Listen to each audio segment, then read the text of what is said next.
অভিমান ভেঙে গেলে কেন এমন লাগে বলতে পারো? কেন তোমাকে কাছে পাওয়ার ইচ্ছেরা এমন যন্ত্রণা দেয়?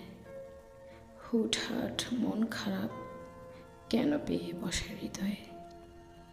কেন শুধু তোমাকে এত ভালোবাসতে ইচ্ছে করে, ছুতে ইচ্ছে করে, অথচ তুমি দিব্যি দূরে থাকো।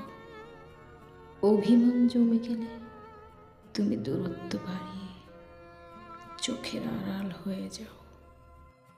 কি করে বলবো তোমায় আসলে মন কি যে চায়, কেন সে পায়